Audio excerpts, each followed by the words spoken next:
Today's video, I'm going to show you some basics when it comes to skimming and some different techniques. Now, I've already done videos on this, but the thing with it is you can't learn everything from one video, and I always watch the videos back and think, oh, I missed this, I missed that, I should have said this or I should have said that. So today's video, I'm going to cover a few more little aspects when it comes to skimming.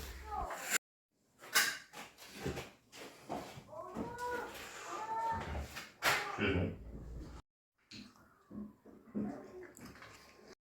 Well, I'm only doing it because everyone else is doing it. Right, today's little job, this little kitchen, show them around, Kitty. Show them around. Now, we've put some bonding coat on these walls, there and there. Dry line this wall because all these new sockets were on and they weren't sunk in. Now, we were okay to put bonding on these walls and we're okay to dry line this. Although these are older houses, solid 9-inch walls, this little extension part has got a cavity, so we're not worried about any penetrating moisture and any wicking from the bonding coat. If you have a solid 9-inch wall, you don't need to be putting any gypsum-based plaster on the brickwork because it will draw the moisture through. Same with dry lining, you want to be sand cementing it with waterproofer or using lime plaster, but that's not an issue because we've got a cavity. So, we've got this little room to do today. Now usually you wouldn't see this because usually we just pop this on in one go and that'd be it, done. But I'm a bit slow with my knee, so we're going to do it in 2 hits. So we'll have time to show you. We'll show you what's going on today. We're going to do some basic plastering skills. Kevin's brought his packed lunch. The lad, he runs on sugar.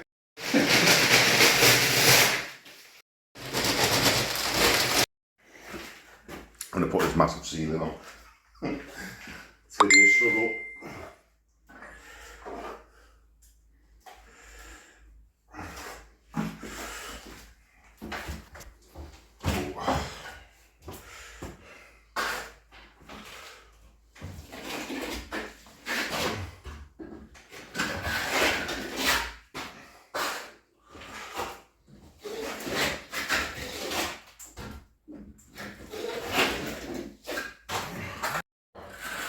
Two things you really want to be onto when you're putting a ceiling on is, one, try and reach as far as you can so you at least past the middle. So you go down one side of the ceiling and then back down the other side and there's no gap in the middle.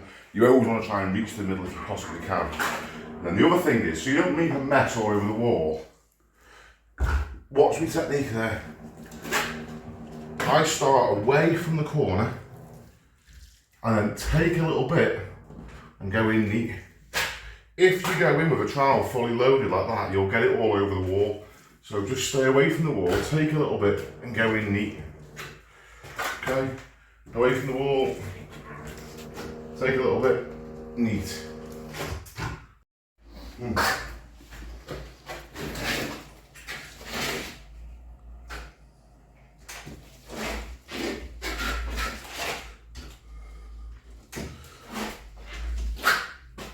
Do you know what, kid? What's the this finish? It feels a bit greasy. What's the date on the bag? We've used we had these bags in there, haven't we? We've had these for a little while. What's the date on them? The date or slightly out of date? October. October this year? Mm-hmm. Oh, it's not happening. Is that making sense? Start a little bit away and then take it a bit in. I always go on about this, but it literally, if you're only skimming the ceiling, just using that technique just keeps the walls clean. It's some of the plasterers I've worked with in the past, plastering, you know, the job's nice at the end, but there's a lot of cleaning up. You just get it all over the walls, and it's just a case of just not filling your trowel rather than slam it right into the corner. Just stay away a little bit and going in neat. Just leaves the work lovely, you know.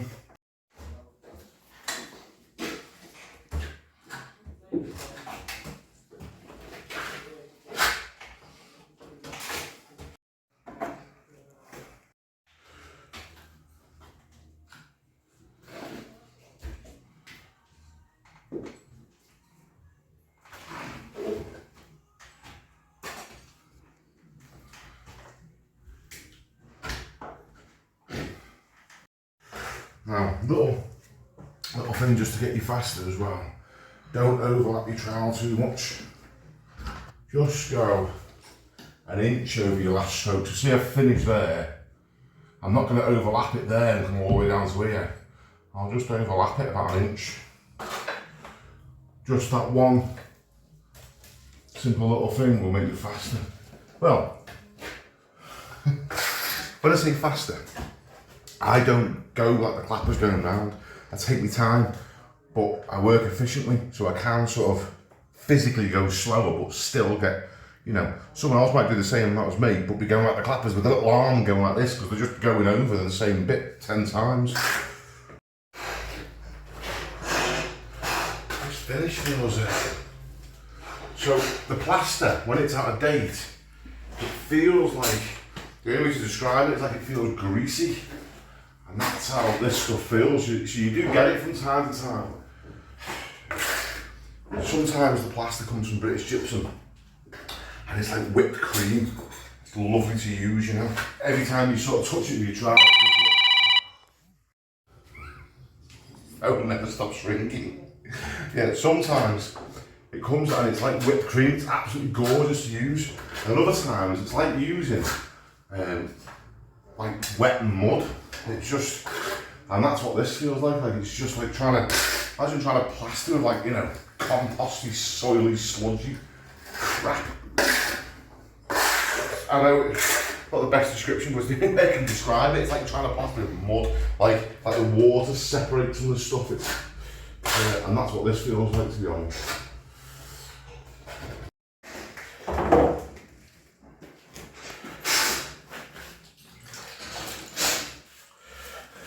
I'll tell you the funny thing, right? I got this brush the other day and I made a little YouTube short and about putting a screw in it so it doesn't, if you leave that sat in the bottom of the bucket, the water soaks into the wood and eventually the thing just rots and falls apart. So I made this little TikTok video, little YouTube short video about putting a screw in there so you can hook it on the side of the bucket like that so it doesn't rot. The amount of people, all these little trolls that crawl out the woodworks going, it doesn't rot, but he's bought a new brush. Like me plastering brushes last forever. You know, they get used every day. Yeah, they don't rot, but doesn't mean that you only have to buy one for your whole life, and that's it. So we get the nice little exciting bits above the boiler to try and plaster. The customer said to me, we'll cover all the boiler up, you know, so it's safe, but they don't know what I'm like. We don't drop any UK. Never. We just don't drop plaster. It's just, it works out cheaper in the long run not to drop it.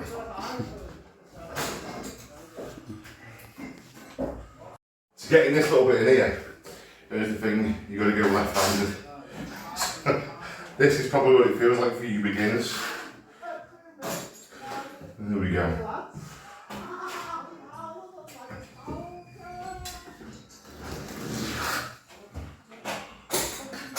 It feels completely foreign using your left hand.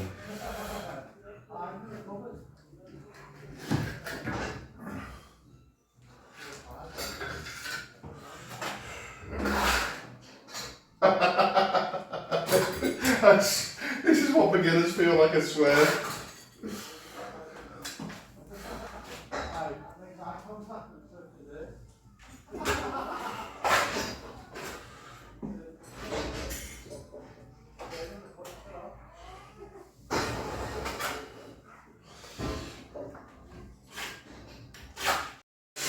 Okay, so we're going to start putting the wall on. Because I'm right-handed, start at the top left and work to the top right. So you always want to be following the heel of your trowel, because I'm right-handed, my trowel's held this way. The top of the trowel's the toe, the bottom's the heel, so I'm always going to be following the heel like this, because the heel leaves the line, okay? So, there's all different ways of doing this. You can put just a band across the top and then a full stretch up from the bottom. You can come down halfway. Well, there's loads of different ways of doing it. There's that many little obstacles on this wall. I'm just going to just go here, there and anywhere just to get it on.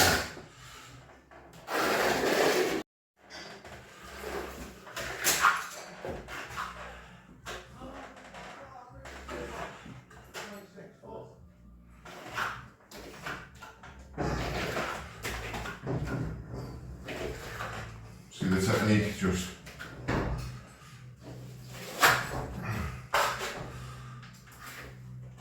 now, when the cables are tucked in the boxes, you can go straight over the boxes, but when I'm putting it on, I don't just blather it straight over the boxes because you'll fill them up. So I still go round them when I'm putting the gear on. Let me show you what I mean.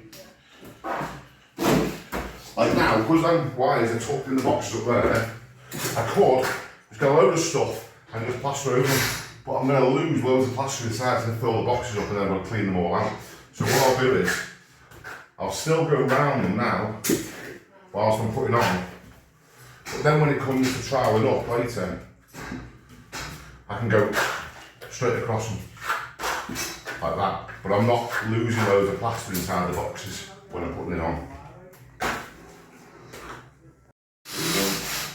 A lot of us want to really zoom in and see your trowel working, and you always get me from saying this is trying to come right in close and just really like maybe a couple of feet away from each other, like show you that. Yeah, I was just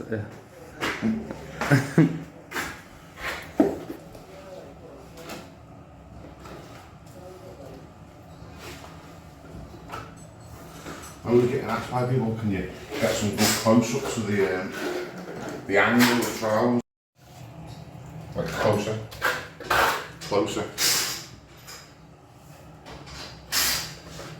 Can you see the angle of the trowel like this? That's what people are always asking, saying, oh, I can't see.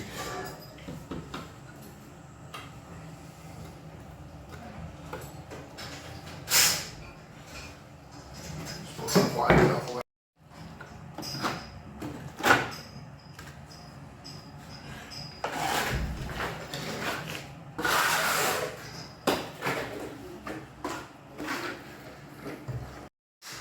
On the wall, push it down.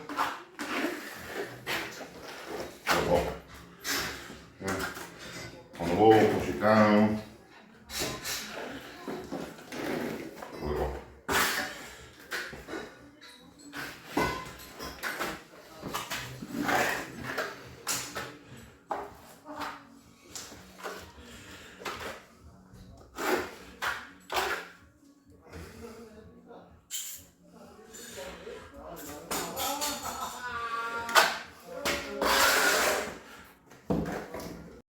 I'll set something up for you as well.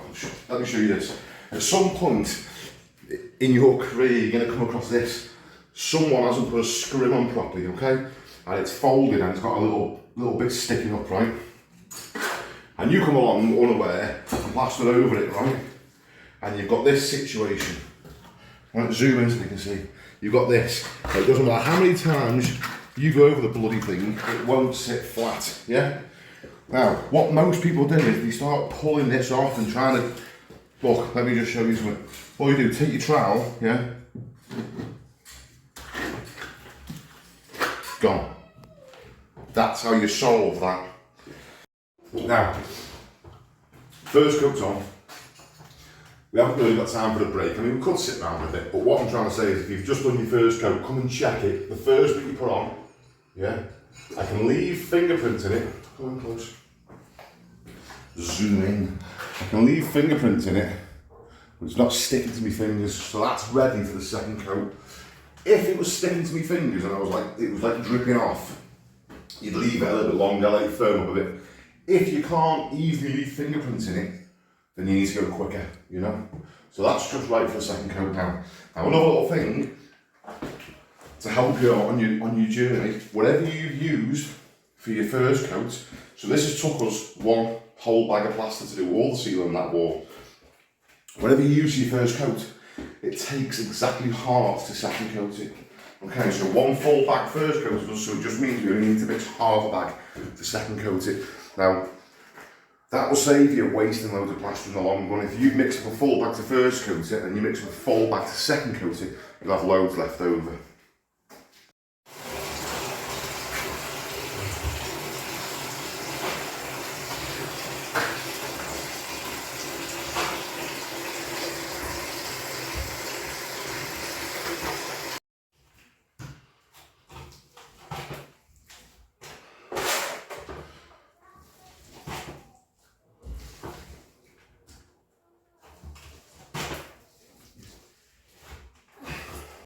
Right, just come to this. Be aware of this. The neater you can put these corners in, right, you save the need for having to use the corner trowel. You save the need if it's just, you know, if you're just doing the ceiling or just the wall, all the cleaning up. So literally just taking your time and learning that little technique takes a little tiny bit longer, but saves you time at the end of the mix. Saves you having to include extra things like going up and down the corner trowel and stuff. So it seems like it would be slower, but it's actually faster to be neater. It's it's faster to be slower. Can't try selling that tool. It's faster to be slower and neater than what it is to go quick and messy. Right. Oh, little peg leg. Trying to get around all these little wires and stuff. Yeah, I'll tell you what, let's just show you the quick way of getting around wires and sockets and stuff. So, see like this one here now, rather than going like 100 different ways, what I'll do is bring the stuff down, right, so the heel, my child just passes it. So that's like that, yeah, just passes it. And then you want to go above it and below it, and then just back around the side of it, and that's it. And you can do it like that round sockets and all sorts. You see lads sort of like going all different ways. Just go round up to it, above it, below it, and then the other side of it. That probably didn't make a lot of sense, so I'll show you again in a minute on a socket.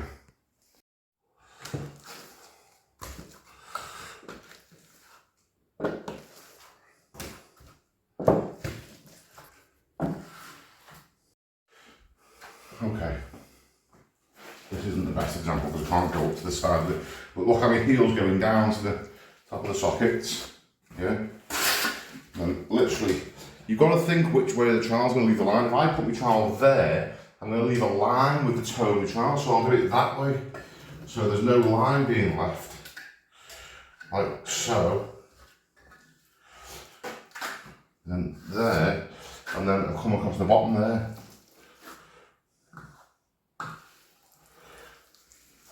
That way there's not loads of faffing around the switches. Oh, there's a good example. See this socket? Okay, I could put the wires in it. Look at me. Attention. I could put the wires in it.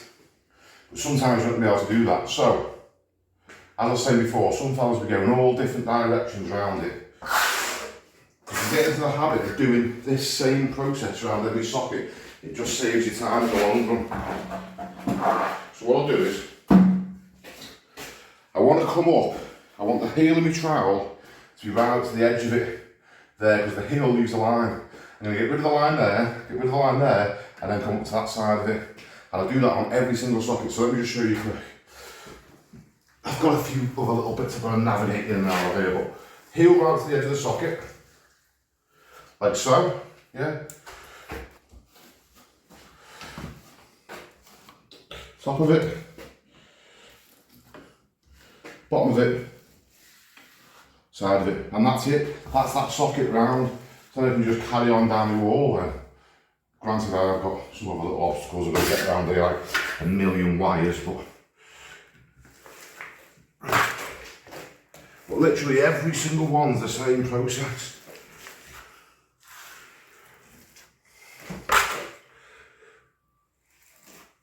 We filming? Yeah. Never know. That used to beep, that thing used to beep, I used to know. Right, look how much gear I've got left now. There we go. That's what I've got left. A little tiny go. Let's just finish that bit there.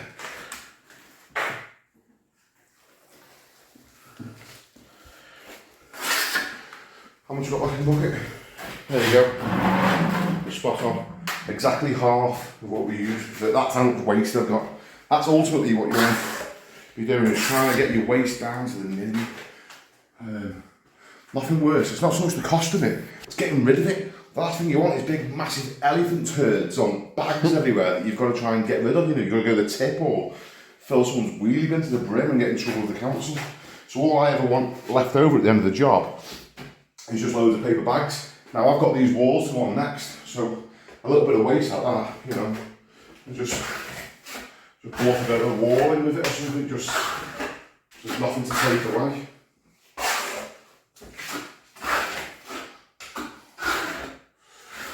Now this, when I come to the next gauge, will still be damp, so I need to seal it and just skim over it.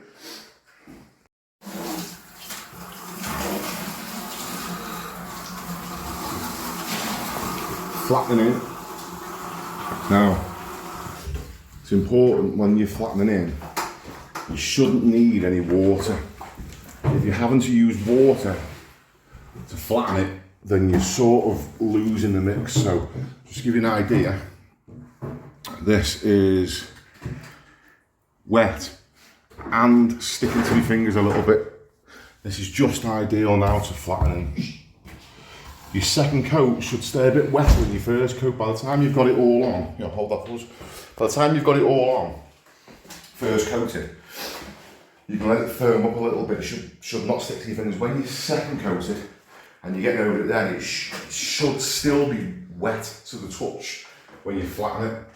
And then, I mean, if it's not, you know, you don't need to like massively panic, but flick a bit of water and go quick, you know. You haven't really got time to dilly-dally. But ideally, you don't be using water when you're flattening it in. Okay, now, just whilst I'm finishing this angle off here, I haven't used a corner trowel at all. We're only flattening in, but if you can learn without a corner trowel, then it's much better. So before I'm going to come away, I'm just going to finish this angle off neat here. So you're just going in very gentle, very neat to the angle, and just leaving it like that, you know. Now, if you look at that, it doesn't need hitting with a corner trowel. It's like, imagine like learning to drive. You want to learn to drive in a geared car, ideally, not an automatic. So, I mean, you can always do both. If you can learn to leave your angles lovely, then you won't need a corner trowel, but if you ever wanted to use one, then you could do. But either way, what I was meant to be saying was, look at this angle here now. That's only been second coat. I'm going to flatten that in now, and I'll get that lovely. Now, even if you are using a corner trowel, you don't want to be using it when you're flattening in. You want to leave it till later on down the stages. I usually, if I was going to use a corner trowel, I'd usually use it after the second wet trowel, just before the polish, and I'll hit it once. If you use a corner trowel now, you'll leave lines, it'll dig in and leave lines, which becomes a bit of a pain in the bum. Now I know there's fellas out there say, oh, you can use the Ragney ones, they've got the corners rounded off and all this, but I mean, just use it. If you're going to use it after your second wet trowel, and then less chance of it digging in anyway.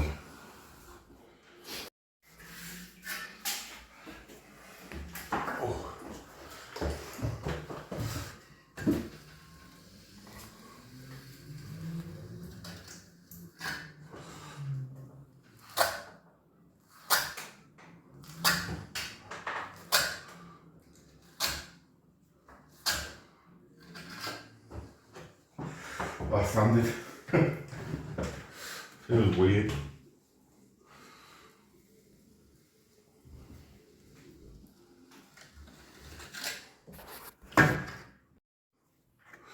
Oh, by the way, you'll notice I have actually got my flat brush in my hand, using it to clean the back of my trowel off.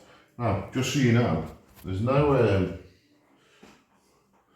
problem in using a bit of water if you want to. It's just a good indicator that if you're having to use it, that you know that the stuff's going off a bit quick on you. So that's all it is. I don't want you to get confused and think, you know, you're not allowed to use water when you're flattening. You can. But if you're having to, if you haven't got a choice about it, because the stuff just won't go flat otherwise, then you know you need to go quicker. That's the only thing. Don't always get confused and think, oh yeah, you know, we can't use it.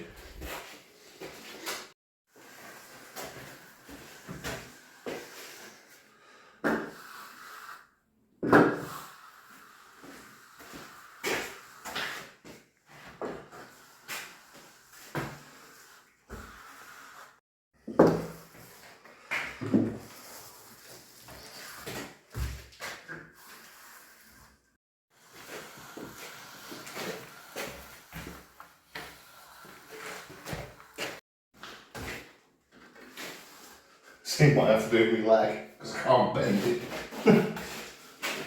Stick it out like that. I have to get a little warning sign for my leg when I trip hazard, so I don't trip anywhere there.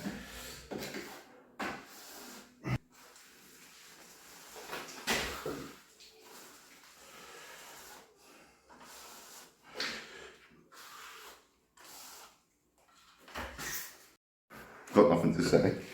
I'll sit down for a minute. That's it. Now once you've flattened it in, you can rest for a little bit then. You have got a bit of time. As long as you have to use water, you've got a bit of time then to relax, you know, before you get your wet trowel. Now, little thing. Oh, my water bucket. Oh, handy. I always put stuff on the side of my water bucket. Some fellas hate this. Some plasterers, that is like their biggest bugbear. I put it there. This stuff I've took off and I'm flattening in because this isn't so much fat. The more you trowel it with water, the weaker that the plaster will get. What you're bringing off, the fat of the plaster. This I've used no water, so this is pretty much just the same stuff we put on with. Now I like to keep a bit of it. I've dropped it in the water now. There's still some there. I like to keep a little bit of it. If anything happens to the wall, if you nick a bit or anything, you've got a bit of stuff you can use to fix it up, you know. If you've got a hole in one of your angles, you can use this gear. Further on down the process, the fat that you get off when it's mixed with water and you're flicking water on, it gets weaker and weaker. And that's why a lot of guys say you can't fill out with fat because it dries, it's just dust, it doesn't set. Whereas this stuff that you've got off from the flattening in, keep that because that does set and you can use it for little things, you know. You might find a little bit around a socket that you've missed and you can get your little plaster small tool and touch a bit with that gear there. So I always keep a little bit on the side of the water bucket. It is what it is. Tell you, my old fella used to hate fat on there. And see this, we've got a bit of build up inside the water bucket. That would drive him absolutely nuts. It only holds water, so I'm not really that bothered. Oh, okay. So now, when you give it the first wet trowel, I can make fingerprints in the gear. Come closer as you can see. Can you see my fingers leaving little marks in that? But it's definitely not sticking at all. Now, first wet trowel. You've got an option how you get your water on. Some fellas want to use spray bottles. That's fine. I've used spray bottles in the past. Now the thing with a spray bottle is, you'll still need a brush to wash your trowel off. So you're going to have to put the spray bottle down to get the brush up to wash the back of your trowel off because you can't spray the back of your trowel clean. So I just prefer to carry a flat brush. It's easier. Two options. If the whole room is lovely and clean, all the walls, then you want to use clean water and just brush the ceiling. Just brush the water on. Okay? Because that way you're not going to be getting like dirty water all over everything. But if it doesn't really matter, you know, if the whole room's getting plastered, then it is a little bit quicker to literally come around here, just flick the water. I'll just flick it usually, you know. But like I say, if everywhere's lovely and clean, then don't be splashing water, just brush it. Now, before when I say about the fat, look at this now. See this stuff that you get off now? This gear, this is not plaster. You can't be using that to fill things. And what happens is each successive trowel, like this is the first wet trowel, we'll do the second wet trowel, that stuff will be weaker again. So that's why now, if I did have a problem, yeah, let's say for instance now, let me just show you. Imagine here now, yeah, here, someone's just done that to my wall, okay? Now, what I can do is, let's just clean the trowels and show you what I mean. I couldn't use that because that is just weak fat. But remember, I put some stuff on the side of the bucket before. That gear.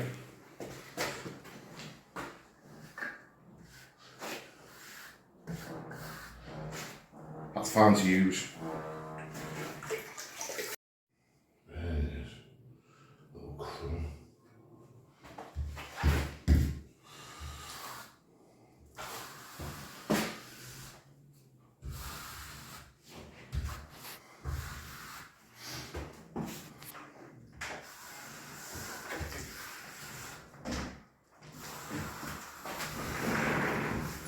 Another little tip for you. If you're using a brand new trowel or a newish trowel, you might start getting tiger stripes, like streaks, streaky plaster. One way to counter that is to brush it like that.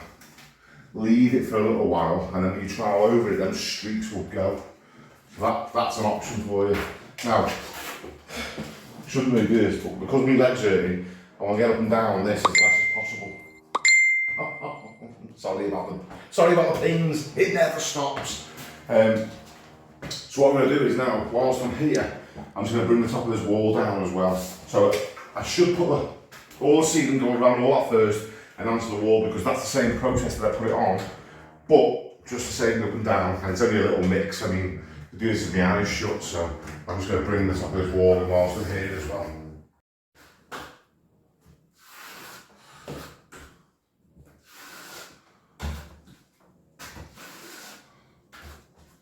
And then when we were talking before about not filling the sockets, bladdering it in, but now I can go over them. If the wires are tucked inside when you trowel up, you know, you can go straight over them. And that's fine. If the wires are sticking out, obviously you haven't got that luxury.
There's something interesting as well. There's weak fat. You can actually smear this on, like I'm smearing that on the wall. It's not filling nothing out, it's just lubricating the wall a little bit for me. Okay. So it doesn't have to be just a case of taking it off and taking it off. It does sort of get used as a lubricant for the metal to slide over the plaster easily. But you just end up taking it all back off again.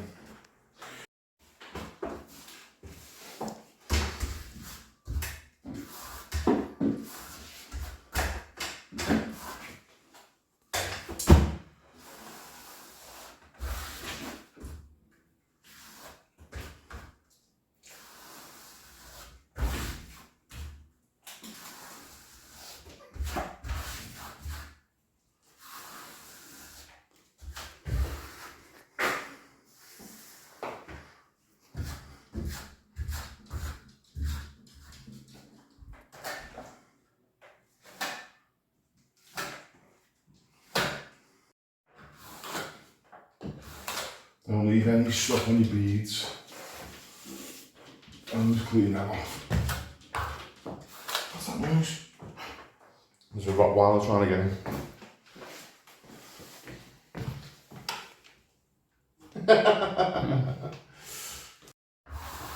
Okay, second wet trowel now. We are starting to get dark patches, it's going in, but I haven't really been rushing because it's just such a little mix of plaster and let me knee rest.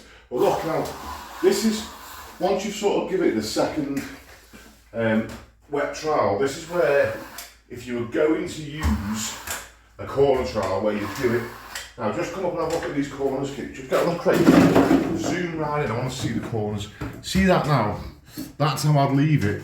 Now, if you wanted to put the corner trowel on that now, you could do, but literally this is how I finish the corners. I take the trowel, place it in the angle, and just run along it like that. Okay, then see, that's what you end up taking out, just a bit of thick plaster out the corner. But that's it, the angle's finished. So corner trowels aren't really necessary in my opinion, but you know, you might feel safer with one, so it's up to you.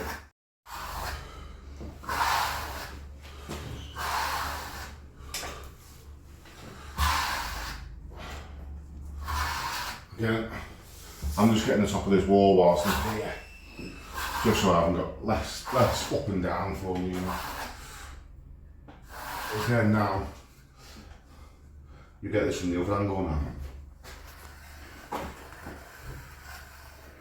Just running in there.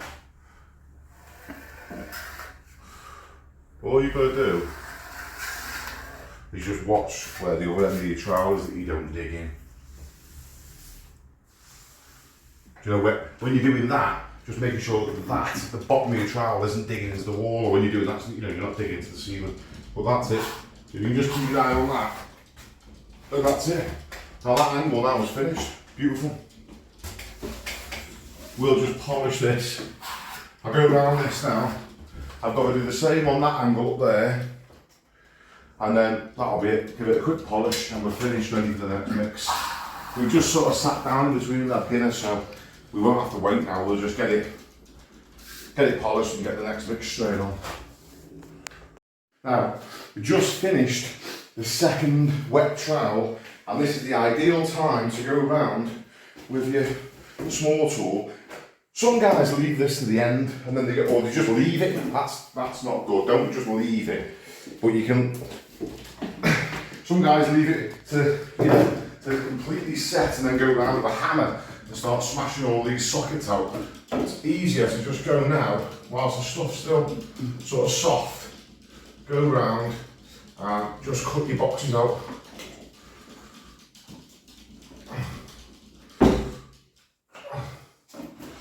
He's determined to scratch through the both that glass, isn't he? Whilst the stuff's still nice and soft like this, you can sort of cut them out nice. And as well as that, if you did happen to damage any of the wall around it, then you can fix it quite easy because you can use the stuff to fix it up. Much easier to do it with this rather than doing it with a hammer, you know. Or leave it for the electricians to do because they will wreck it, and then you're definitely coming back to patch up.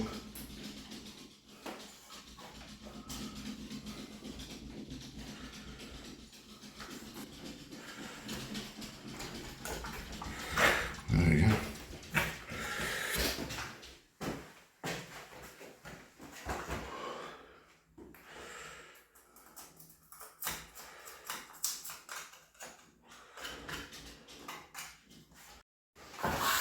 Okay, time for the polish now.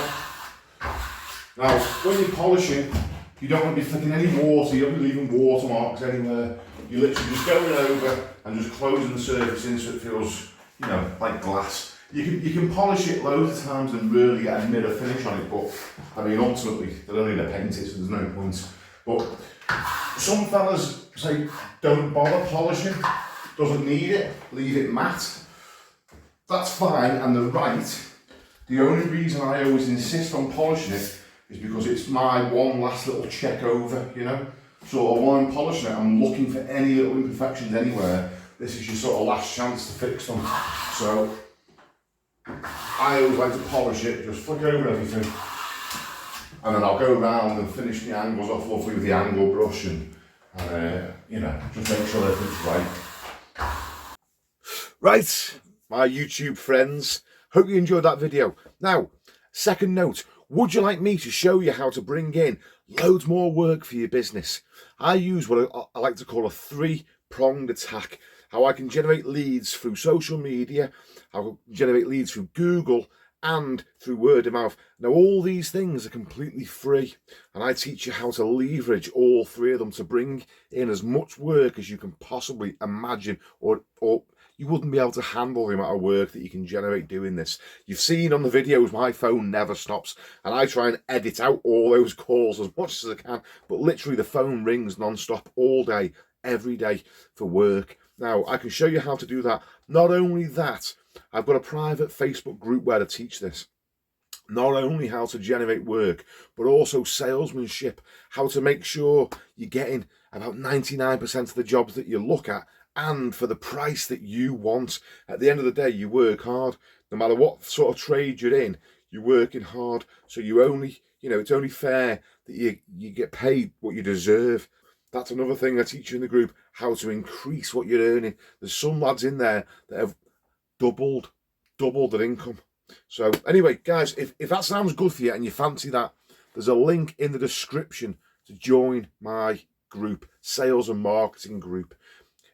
If you're not sure if that's going to be a good fit for you, there's another link for a consultancy phone call. So me and you will get on the phone, we'll have a little chat, see where you're at, and we'll assess whether I'm going to be able to help you or not. And if I can't, I'll just tell you straight, because I don't want to waste your time or my time. So you can put your details for the consultancy call, just drop on the little link there. Now, all that being said, if you're not interested in none of that and you just enjoyed watching the video and you appreciate the content and the time and effort that goes into making this content for you, and you want to buy me a pint, then that would be very much appreciated. There's also a little link for that, and trust me, it is very much appreciated. Guys, I love you. Cheers. Right, God bless.